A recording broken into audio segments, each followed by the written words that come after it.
ভাঙা কুড়ে ঘরে থাকি, পাশে এক বিরাট প্রাসাদ।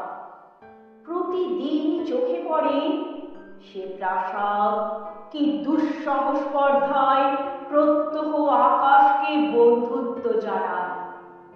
আমি তাই চেয়ে চেয়ে দেখি, চেয়ে চেয়ে দেখি আর মনে মনে ভাবি, এই অট্টালিকার প্রতি ইটের হৃদয়ে অনেক কাহিনী আছে অত্যন্ত গোপনে, ঘামের, রক্তের আর চোখের জলে।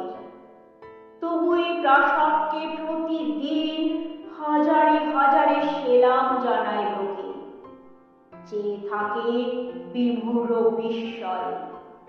আমি তাই এ প্রাসাদে এত কাল ঐশ্বর্য দেখেছি, দেখেছি উদ্ধত এক বুনিয়াদি কীর্তির মহিমা।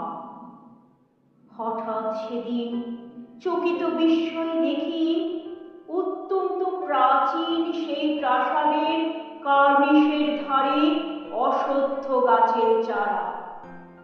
অমনি পৃথিবী আমার চোখের আর মনের পর্দায় আসন্ন দিনের ছবি মেলে দিল একটি পলকে। ছোট ছোট চারা গাছ, রসহীন খাদ্যহীন কার্নিশের ধারে বলিষ্ঠ শিশুর মতো বেড়ে ওঠে দুরন্ত উচ্ছ্বাসে। হঠাৎ চকিতে এ শিশুর মধ্যে আমি দেখি এক বৃদ্ধ মহীরূহ, শিকড়ে শিকড়ে আনে অবাধ্য ফাটল উদ্ধত প্রাচীন সেই বুনিয়াদি প্রাসাদের দেহে।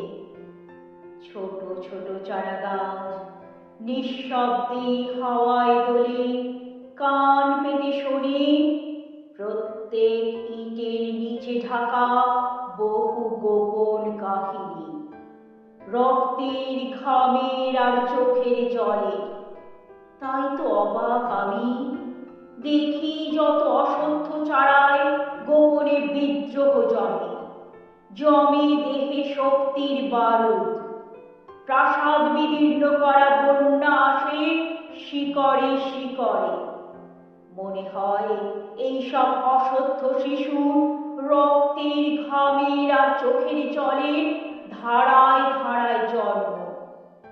ওরা তাই বিদ্রোহের দূত, ওরা তাই বিদ্রোহের দূত।